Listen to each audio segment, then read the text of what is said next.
ఈరోజు గౌరవ ముఖ్యమంత్రి రేవంత్ రెడ్డి గారు అనేక సందర్భాల్లో ప్రజాప్రభుత్వం కాంగ్రెస్ మూల సిద్ధాంతాల్ని మర్చిపోకుండా బహుజనుల కోసం, ఆదివాసీల కోసం, దళితుల కోసం, బలహీన వర్గాల కోసం అనేక మంది పేదవాళ్ళకి చేయి అందించి ముందుకు తీసుకొని పోవాలనేటువంటి లక్ష్యంతోనే ఈనాటి ప్రభుత్వం పాలన సాగిస్తుందని చెప్పడానికి అనేక ఉదాహరణలు మనం చెప్పుకోవచ్చు.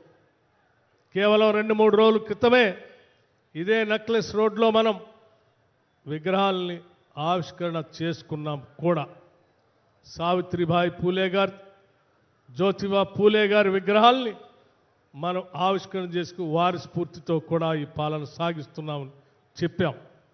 అట్లాగే ఈరోజు సర్వాయి పాపన్న గౌడ్ గారి ఆలోచనల ముందుకు తీసుకొని పోతూ ఆత్మగౌరవంతో ఈ రాష్ట్రంలో ఉన్నటువంటి పేద బడుగు బలహీన వర్గాలు తల ఎత్తుకొని బతికే విధంగా అనేక సంక్షేమ కార్యక్రమాలు తీసుకొని వచ్చి వాళ్ళు ఆర్థికంగా నిలదొక్కుని ఎవరి దగ్గర దేహి అన బతకకుండా ఉండేటువంటి కార్యక్రమాలని తీసుకొని ఈరోజు ముందుకు పోతూ ఉన్నాం.